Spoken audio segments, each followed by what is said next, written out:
Hello hello, Harlem pour Motion Café, j'espère que vous allez bien. Alors je me lance dans une petite vidéo très rapide, il ne s'agit pas d'un tuto, on va pas s'enflammer. C'est simplement un petit truc dont je voulais vous faire part parce que j'ai galéré à trouver la réponse de mon côté, puis un beau jour, je sais pas ce qui m'est arrivé, j'ai trouvé la solution. Donc voilà. Alors il s'agit d'un problème lié à un script qui est pas mal utilisé par la communauté d'After Effects. C'est un script de Lloyd Alvarez, donc fondateur du site AEscript. Voilà, le script, c'est Zoro de Layer Tagger. Vous voyez, j'en ai que 2-3 dans ma liste. Donc voilà, Zoro de Layer Tagger, on clique, et comme vous pouvez le constater, voilà, j'ai un petit souci, j'ai un message d'erreur. Impossible d'exécuter le script à la ligne 342. After Effects, erreur. Erreur, je crois que c'est le seul truc que je comprends dans la phrase. Impossible de convertir les caractères Unicode. Ok mon ami, mais moi je suis pas informaticien, donc je crois que je vais prendre rendez-vous avec Wikipédia. Et Wikipédia, qu'est-ce qu'il m'a raconté? Il m'a dit que c'était un problème lié aux accents. Donc ok, c'est un problème lié aux accents, c'est sympa, mais où est-ce qu'il faudrait intervenir pour corriger ce truc-là? Vous voyez, dans les paramètres généraux, les préférences, blablabla, c'est quand même assez chargé quoi, d'intervenir dans ce genre de menu. Si on se rend dans le menu préférences, on est vite paumé, on ne sait pas trop où intervenir, où se rendre pour faire des modifications. Donc là, effectivement, on a un problème et on va essayer de le régler. Donc la première chose qu'on apprend en tant que débutant, c'est d'aller faire des modifications donc pour la bonne lecture des scripts au sein d'After Effects. Donc on va faire Alt, Commande et point virgule pour se rendre dans les préférences, c'est général. Et on arrive sur cette page, sur ce panneau. Donc en bon débutant qui se respecte, on va aller cocher ces deux cases qui ne sont pas, je crois, par défaut cochées. Autoriser les scripts à écrire des fichiers et à accéder au réseau, et activer le débogage JavaScript. Donc on les coche, vous voyez que c'était déjà fait de mon côté, hein. Donc j'ai bien géré la chose, j'ai été un bon élève, j'ai bien écouté, mais malheureusement, Zoro, le vengeur masqué, n'est pas d'accord avec nous. Donc voilà, on a un souci. Vous voyez, donc là, il va falloir faire quelque chose pour s'en sortir. Donc un bon matin, parce que ça m'arrive de me lever le matin, j'ai pris mon bol de cornflakes, et je me suis dit, tiens, tu vas te rendre dans le menu préférences, dans Libellé, et tu vas aller modifier les mots avec des accents. Vous voyez? Ce que je suis en train de faire devant vous. Donc vert foncé devient vert fonce. Ok?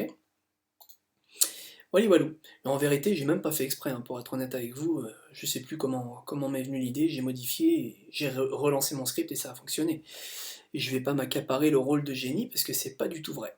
Donc vous voyez que quand on fait une modification, voilà, elle est répercutée directement sur les libellés en haut, donc c'est directement pris en compte. Donc on va remettre le mot pêche, voilà, pour respecter la nomenclature. On ferme, ok, et on va essayer de relancer notre ami Zoro. Et là c'est devenu notre copain, vous voyez.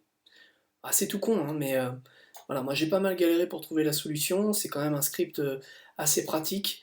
Je me souviens qu'à l'époque, MathTrunks, donc pour ceux qui ne connaissent pas MathTrunks, c'est un site quand même qui est relativement populaire pour les gens de la communauté, avait fait une vidéo donc sur ce script et vanter un petit peu tous les mérites, les avantages de ce script. Donc il sert un petit peu si vous organisez vos layers par tag, à les sélectionner, à faire des sélections contiguës, discontiguës. Donc vous voyez, si je crée des layers comme ça à la volée, vous voyez, par contre on va remettre Motion Café en haut parce que vous savez, la pub aujourd'hui ça vaut quand même un peu d'or. Donc voilà.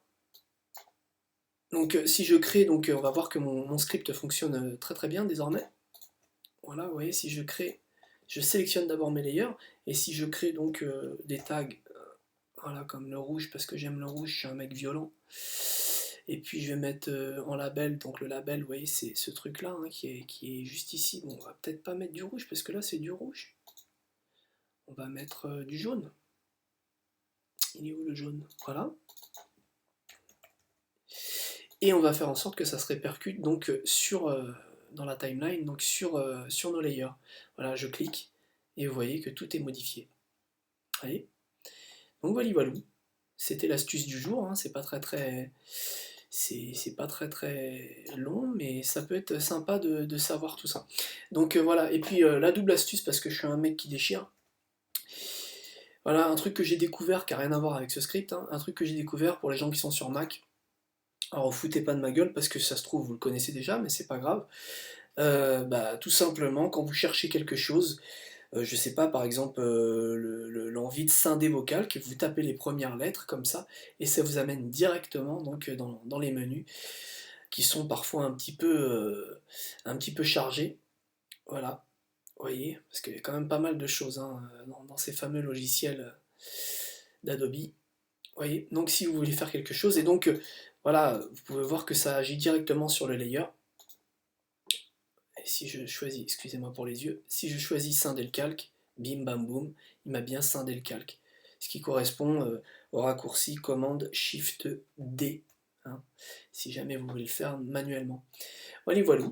Donc c'était l'astuce du jour, hein, c'était pas très très long, mais en tout cas je trouvais utile de vous en faire part parce que moi j'ai galéré de mon côté, j'ai pas trouvé l'info pour me sortir de ce truc là, et c'est quand même un script assez incontournable, très sympa. Voilà, donc je vous rappelle quand même qu'on a notre forum Motion Café avec plein de gars sympas qui nous tirent vers le haut parce que pas mal de niveaux sur ce site avec des gens plus ou moins expérimentés. Vous voyez, moi je me prête au jeu malgré le fait que je sois pas quelqu'un d'extrêmement habile sur After Effects. On a une page Facebook également, donc ça c'est pour des échanges un peu plus sur les réseaux sociaux, vous voyez. On a notre Twitter, et le site de Matt Trunks dont je vous parlais tout à l'heure avec la fameuse vidéo, je sais plus où est-ce qu'elle se trouve, euh, Zoro the Layer Tiger, si vous voulez en savoir un petit peu plus sur ce fameux script. Voilà, voilà, donc il s'agissait donc d'une petite vidéo très rapide pour Motion Café, on vous attend nombreux, j'espère que ça vous a plu, et pour moi ce sera un café avec 4 sucres bien diabétique. Ciao les amis.